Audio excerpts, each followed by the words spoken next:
And this is how to have a difficult conversation with anybody. This is what it typically sounds like, is when, let's say, you need to have a hard conversation with someone. You typically start with this kind of compliment sandwich. Maybe you've heard of that. You need to start with something nice, really, and it goes like this. Let's say I need to have a hard conversation with you, and I need to let you go. Let's say I'm needing to fire somebody.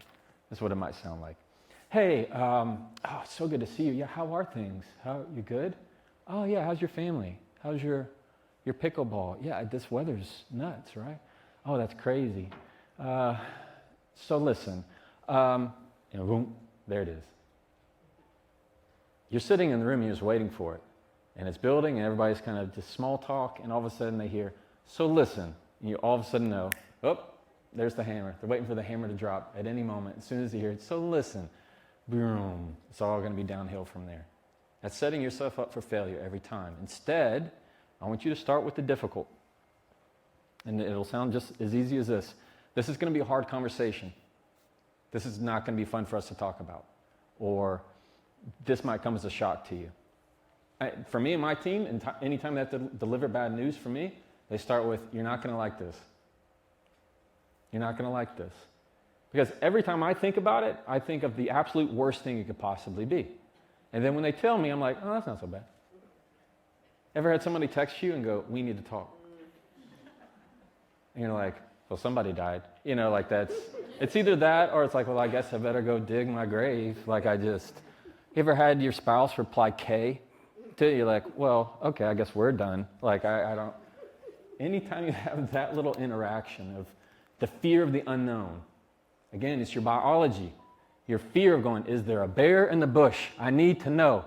Am I losing my job? Are we breaking up? I'm thinking the worst possible thing in that moment.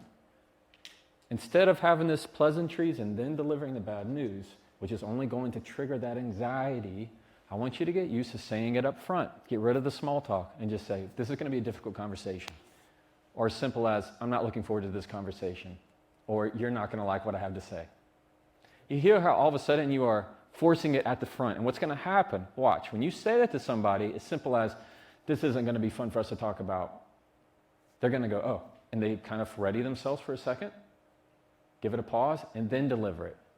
What you're doing is showing that you believe in their emotional stability instead of going, oh, I know you can't handle it. I'm really afraid of disappointing you. And that's what we do when we do the small talk. We're afraid we're going to disappoint them, and in turn, we're afraid they're not going to like us. That's how the people-pleasing comes back. We're afraid to say what we need to say, but being direct is also being very kind. So instead of all that small talk, I want you to get right to it. This is going to be hard for us to talk about, and deliver it. There's also something called a conversational frame that I want to teach you.